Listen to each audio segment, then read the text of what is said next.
আব্দুল মালিক মোল্লা। বুঝতে পারছেন কি হবে? একদিকে রেফারি, এই উকিল, রেফারি আর আমি তো আপনারা জানেন।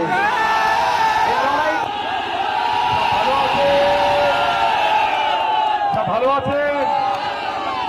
সব ভালো আছেন তো? হ্যাঁ, এবার ভোট বলে কোথায় হবে? সঠিক মন্ডলটা দাঁড়িয়েছে আপনাদের। আপনারা জানেন তিনি একজন রেফারি। মাঠের মধ্যে কেউ অফসাইডে গোল করার চেষ্টা করলে তার অফসাইড বাতিল করে, খেল থেকে লাইন মারলে তাকে হলুদ কার্ড দেখায়, বেশি লাইন মারামারি বেশি করলে কি করে?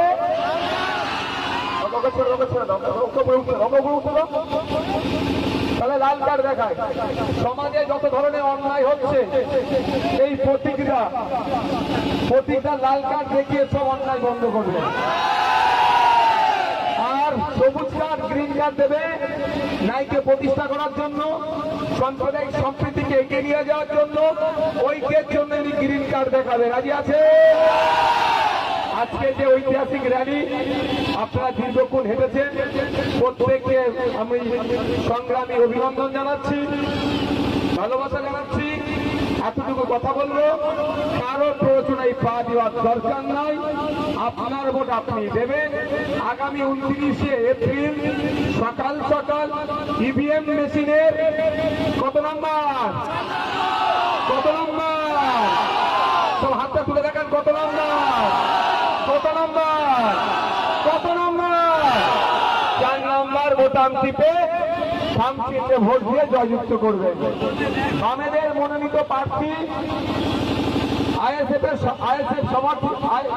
বামেদের সমর্থিত আইএসএফ মনোনীত প্রার্থী, শিক্ষিত যুবক, হালকা বয়সী আমাদের লড়ে দেবো আমরা। দ্বিতীয় ভাঙর তৈরি হবে তো নাকি? দ্বিতীয় ভাঙর তৈরি হবে তো নাকি? ভাঙর তৈরি হবে বিধানসভার মধ্যে। ন্যায়কে প্রতিষ্ঠার জন্য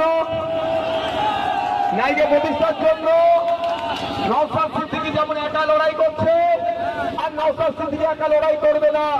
মীনাক্ষী দিয়ে আসবে বিধানসভায়, দীপশিখা দিয়ে আসবে, আমাদের senior leader Bikash Ranjan Bhattacharya sir আসবে, আমাদের পার্টির ওয়ার্কিং প্রেসিডেন্ট শামসুল আলী মল্লিক সাহেব আসবে, বিশ্বজিৎ আসবে, আমাদের প্রতীকরা যাবে, ভাঙড়ের তাজা নেতা ক্যানিং পূর্ব থেকে আরামন্দা যাবে, অ্যাডভোকেট কবির মন্ডল যাবে ক্যানিং পশ্চিম থেকে, অশোক কুমার রায়